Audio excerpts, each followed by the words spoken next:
নমস্কার বন্ধুরা, আমরা রেশন কার্ডের জন্য আবেদন করছি। সেই জন্য আমরা লগ ইন করে নিয়েছি এবং 4 নম্বর ফর্মটি ফিল আপ করবো।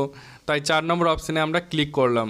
তো 4 নম্বর অপশানে ক্লিক করার পর এরকম একটা কনফার্মেশন মেসেজ আমাদের কাছে শো হবে।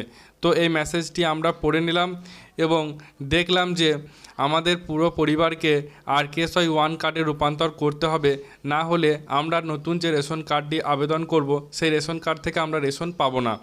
তাই আমি 1 নম্বর অপশানে ক্লিক করে আমার পুরো পরিবারকে RKSY 1 কার্ডে রূপান্তর করছি এবং আপনারা যদি আবেদন করতে চান তাহলে RKSY 1 কার্ডে রূপান্তর করবেন।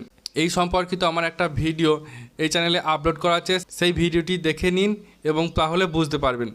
এরপর আসছি, আমার যে অ্যাড্রেস আছে সেই অ্যাড্রেসটি এখানে ফিল আপ করতে হবে, অর্থাৎ আমাকে ভিলেজ লিখতে হবে এবং পিনকোড লিখতে হবে, পোস্ট অফিস লিখতে হবে আর পুলিশ স্টেশন লিখতে হবে। সেই মোতাবেক আমি আমার post office, pin code, police station আর অ্যাড্রেস আমি অ্যাড্রেস বারে সব কিছু লিখে দিচ্ছি। সব কিছু লেখা হয়ে যাওয়ার পর নেক্সট আমি ফ্যামিলিতে যে নামটি অ্যাড করব সেই নামটি, অর্থাৎ সেই ব্যক্তির ফার্স্ট নেমটি আমি এখানে লিখে দিচ্ছি। তো ফার্স্ট নেম এখানে লিখতে হবে।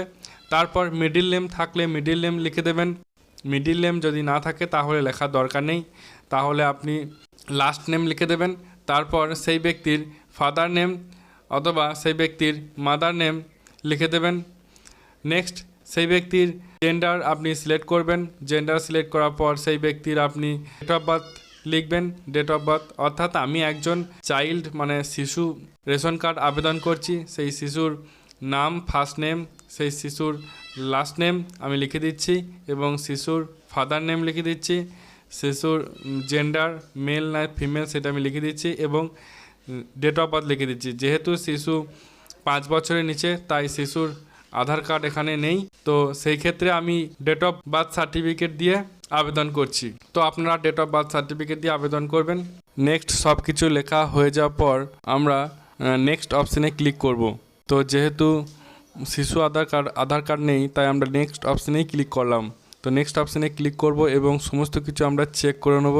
সব কিছু চেক হয়ে যাওয়ার পর আমাদের কাছে আবার কনফার্মেশন শো হচ্ছে। কনফার্মেশনটি ইয়েস করে দেবো এবং ইয়েস করে দেওয়ার পর তো আমাদের যে ডেট অফ বার্থ সার্টিফিকেট আছে সেই যে ডেট অফ বার্থ সার্টিফিকেটটি আমাদের স্ক্যান করা থাকবে এবং সেই স্ক্যান করা ফাইলটিকে আপলোড করে দেবো। এখন ডেট অফ বার্থ সার্টিফিকেটটি আপলোড করে দিচ্ছি। ডেট অফ বার্থ সার্টিফিকেটটি আপলোড করে দেওয়ার পর আমরা date of birth certificate upload করার পর এরকম একটা অপশান খুলে আসবে। অপশানটিতে আমাদের কাছে আর একবার যে মোবাইল নাম্বারটি দেওয়া আছে সেই মোবাইলে ওটিপি যাবে। সেই ওটিপিটি আমরা ওটিপি ঘরে এন্ট্রি করব এবং সাবমিট বাটনে ক্লিক করব। আমাদের ডকুমেন্টসটি 300 KB নিচে আপলোড করতে হবে। আমাদের ওটিপি ঘরে এন্ট্রি করতে হবে। তারপর আমরা নেক্সট অপশানে ক্লিক করব। আমাদের ওটিপি ঘরে এন্ট্রি করে দিয়েছি এবং নেক্সট অপশানে ক্লিক করছি। আমাদের ফর্ম সাবমিট হয়ে গেছে। তো এরকম ফর্ম তোমাদের সাবমিট হয়ে যাবে। এটি তোমরা প্রিন্ট আউট করে রেখে দেবে।